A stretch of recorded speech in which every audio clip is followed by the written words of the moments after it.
Petition of Don Brust for property located at 225 Ocean Boulevard, seeking relief from Article 3, use regulations, unenumerated use, to allow Fusion Cigar and Hooka Lounge, Inc., which is an establishment that exclusively occupies the second floor, 225 Ocean Boulevard, and is primarily engaged in retail sales of tobacco and alcohol products for consumption by customers on the premises. It shall also sell non-alcoholic drinks, hot and cold, light bar menu snacks, and light live and DJ music at night. Property is located map 282, lot 174, and in a BS zone. Yes, if you'd introduce yourselves for the record, you may have to spell your last name for us. My name is Attorney Mark Ryder, R-Y-D-E-R. To my left. My name is Ahmed, the owner of Fusion Cigar and Hooka Lounge Incorporation. Okay. And I'm Joshua Piper with the law offices of Justin Nato, legal assistant to Mark Ryder. Okay. If you'd tell us what you'd like to do and then cover the 5 criteria first. Sure. Good evening, gentlemen and lady.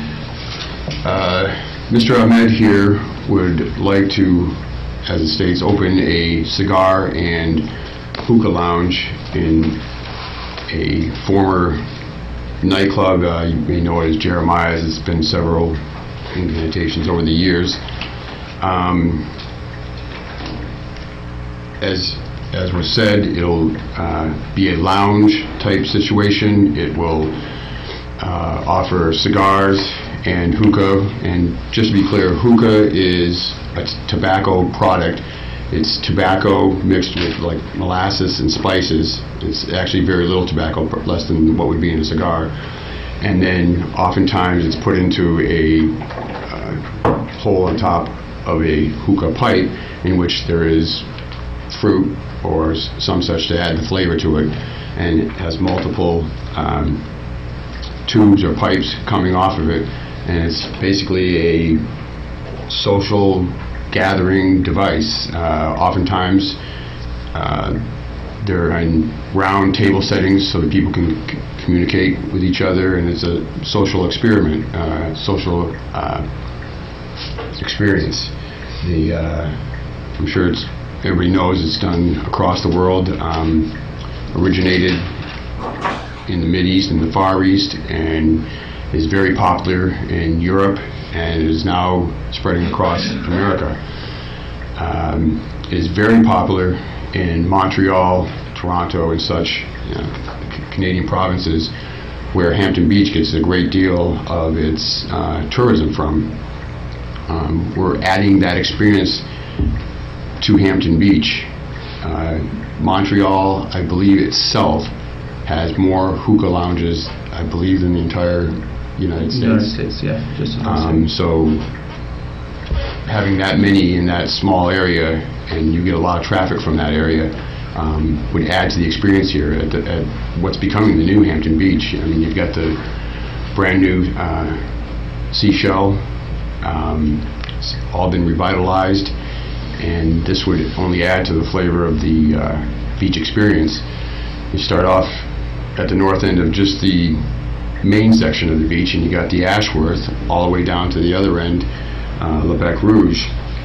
This would just be another lounge type situation.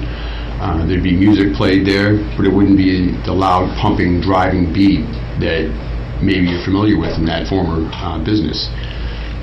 There would be dancing, but it'd be more of a down-keyed situation compared to your typical dance club, nightclub. It'd be a higher-end clientele, as these products are not necessarily cheap. The average price for a hookah, it's like around between $25 to $35 for the hookah. The cigars, it could vary from high-end cigars. You could start a good cigar from under $10. You could have a cigar for $50 or $60 for the cigar.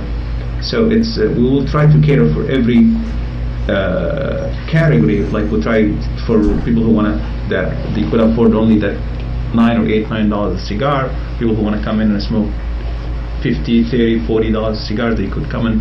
We'll welcome everyone to that. If somebody just coming in to have a cup of tea, they are welcome to come up to the lounge. There is no discrimination based on anything. We're gonna be required by law to comply with the age requirement for smoking and the age requirement for drinking, and that's something we very strict about. The experience we're trying to bring to the beach is mostly something nothing on the coast of New Hampshire have yet, but if you go further down into Concord, or you go to Portsmouth or Somersworth, even Northampton, there is a smoke lounge right there on Route 1 in Northampton, cigar bar and a smoke lounge, and down the street here in Seabrook, the Two Guys Cigars. You could go there, you could smoke, you could have a drink. So it's very popular, but with the hookah is the fastest growing actually trend in the whole entire country in the past 3 years, from Seattle all the way down to Miami Beach, and it's a tourist attraction more than anything else. The experience we're going to bring, it is not the sleazy kind of hookah lounge or what you see in certain places. No, this is a higher end, very similar operation to what you see in New York City, very similar operation you see in South Beach in Miami, very similar operation you'll see at a high-end place, I could say that way. And just so you can be familiar, I have a packet here of pictures from other bars. The fifth one in, which I've gone shows a picture that's closest to what the interior of the lounge will look like. I also have a listing of current and pending cigars at the lounges in the state. Currently, Pelham, New Hampshire, which is a somewhat smaller town than Hampton and less population, especially during the summer, has one, and also Bedford and Manchester. And also, just to a cigar lounge, also passing out the New Hampshire statute. It's regulated by the Liquor Commission. So Mr. Ahmed's business will be highly regulated. It's allowed under the Liquor Commission rules to any town that is a party to or subject to statute 6635, which essentially is the whether or not you're going to be a dry town ordinance statute, where the town at some point, its citizens have voted and decided that the town is going to serve liquor, alcohol, that kind of thing. So they put it under that statute. And as we're